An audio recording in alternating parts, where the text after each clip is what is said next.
পিরোজপুরে অষ্টম বাংলাদেশ চীন মৈত্রী সেতুর ল্যাম্পপোস্টের 400 মিটার বৈদ্যুতিক তার চুরি করেছে একটি চক্র। এতে সেতুর বড় একটি অংশে বন্ধ বিদ্যুৎ সরবরাহ কবে স্বাভাবিক হবে তা জানে না কেউ। এমন পরিস্থিতিতে চলাচল ঝুঁকিতে যানবাহন ও যাত্রীরা। তবে পারাপার নির্বিঘ্ন করতে ল্যাম্পপোস্ট বন্ধ হওয়া অংশে টহল জোরদারের আশ্বাস পুলিশের। পিরোজপুরের কচা নদীর ওপর নির্মিত অষ্টম বাংলাদেশ চীন মৈত্রী সেতুর ল্যাম্পপোস্টে বিদ্যুৎ সরবরাহের অন্তত 400 মিটার অংশের তার চুরি হয়ে গেছে।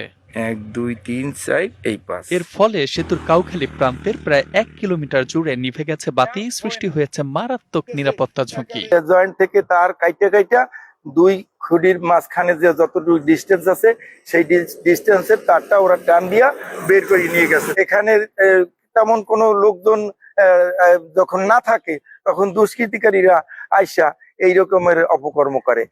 সড়ক ও জনপথ বিভাগ জানায়, শুক্রবার রাতে মাটির নিচ থেকে চুরি হয় এই বৈদ্যুতিক লাইন।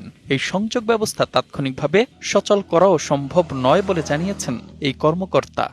আন্ডারগ্রাউন্ড লাইন ছিল, সেই লাইনটাকে তারা মাটির নিচ থেকে খুঁড়েই নিয়ে গেছে। সেই ক্ষেত্রে নতুন লাইন বসাতে হলে পুরো লাইনটাকে আবার মাটির নিচে একইভাবে পুনঃস্থাপিত করতে হবে। সুতরাং এটা সময় সাপেক্ষ এবং এর সাথে একটা বড় পরিমাণ অর্থ ব্যয় হবে। সেক্ষেত্রে এটা সময় নির্ধারণ করে বলা সম্ভব হচ্ছে না।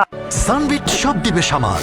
সানবিট ম্যাজিক প্রেস ডিশওয়াশিং এর মাথা ঘোরানো সলিউশন। এদিকে বিদ্যুৎ না থাকায় রাতের বেলায় ছিনতাই ও ডাকাতির আশঙ্কা সেতু ব্যবহারকারীদের। পুলিশ বলছে এ ব্যাপারে মামলা প্রক্রিয়াধীন, আর সেতুর ওই অংশে জোরদার করা হবে টহল। যারা মামলা করার জন্য আছে তাহলে আমরা দেখি মামলা করবো। আমি ডিউটি চলমান আছে, তবু আমরা আসলে মামলাটা ডিউটি করতেছি, আরো দেখি কিভাবে নিরাপত্তা রাখা যায়। আমরা চীন সরকারের আর্থিক ও কারিগরি সহায়তায় নির্মিত সেতুটি উদ্বোধন হয় 2022 সালের 4 সেপ্টেম্বর। DBC news desk.